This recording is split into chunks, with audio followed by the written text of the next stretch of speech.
What's problem? Eating. Dami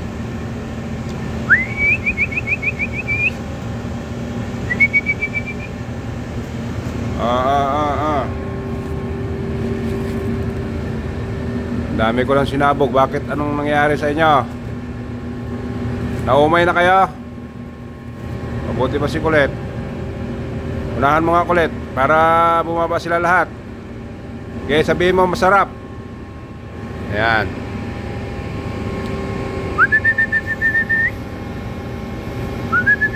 Si Kulit lang pala ang hinihintay eh. Ayan na, kakain na sila mga kalapatid.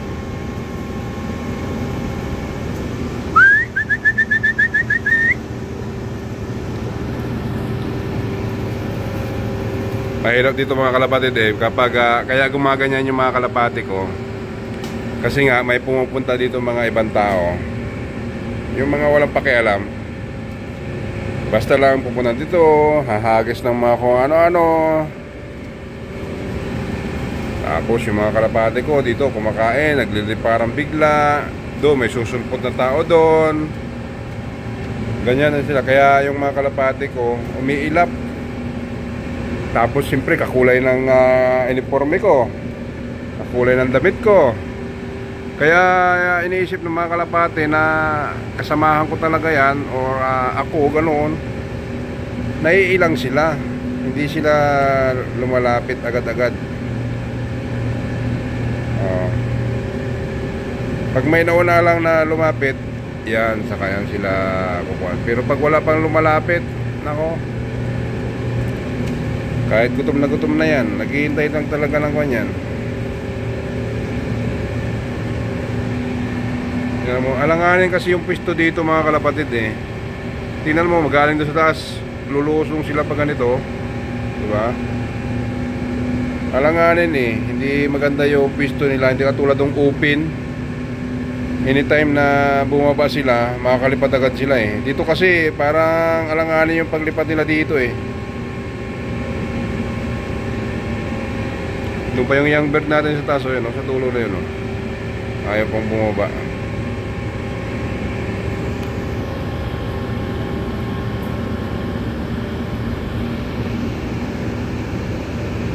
Kaya pag tayo ay medyo gumalaw na naman dito, tumayo, lumapit tayo doon at magbigay ng ano, liliparan na naman yan. Dadala sila eh, gawa ng ibang mga pumupunta dito. Tapos yun nga pala mga kalapatid, ng ating si Grizzle at yung ating isang tukod ng itlog ng dalawa. Ang problema nito ngayon, after 1 week, tinignan ko, isa na lang uli. Hindi ko alam kung anong nangyari. Wala yung balat. Tapos 1 week, tinitingnan ko sa ilaw, wala pa rin siyang ugat. Ano kaya ito? Babae, lalaki? Gusto ko na siyang ipaghiwalay mga kalapatid, kasi wala eh. Hindi talaga siya makabuo eh. Hintayin ko pa siya after mga 3 days. Pag wala pa rin talaga mga ugat mga kalapatid, posible isang linggo na, di ba? Dapat may mga ugat na yun eh. Pag wala pa rin, wala na. Tanggalin ko na naman yung itlog, tapos ihiwalay ko na talaga uli yung kalapati mga kalapatid. Try nating hulihan dito ng barako talaga, yung nagbabarako. Katulad niyang isa nito, gusto ko itong mahuli eh. Yan o, yan. Yung ating isang grizzle na abuhin na hindi malaman itong kulay nito. Yan o, yung laglag ang pakpak na yan. Yan ang gusto ko ipasawa dito kay grizzle natin. Kaso lang hindi pa natin mahuli-huli. Yan talaga lalaki yan, nagbabarako yan eh. Itong nandito kasi sa loob, hindi ko narinig na nagbarako. Nagulat na lang ako minsan eh, nag-itlog na sila eh, kaya tinuloy-tuloy ko. Patatlong itlog na nila yan, wala pa rin.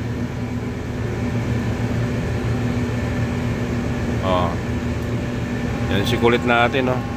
Wala pa rin asawa kasi inaaway niya eh. Hindi siya makakita ng magandang asawa. Pag may lumalapit sa kanya, ano, ang gusto kasi niya asawahin din kakulay ng kanyang asawa dati. Yan, anak niya yan eh, no? Anak niya yan. isang anak niya sana. Wala pa yung anak niya. Tamo yung isa dun, no. Yung ating young bird ayaw pang bumaba. Busog na yung iba siya, ayaw pang bumaba. Oh. Ayun lang mga kalapatid. Maraming salamat. Thank you for watching mga kalapatid. Update ko kayo uli. Bye bye. God bless. Mabuhay. And don't forget to subscribe and follow ang ating Facebook page. Bye bye mga kalapatid.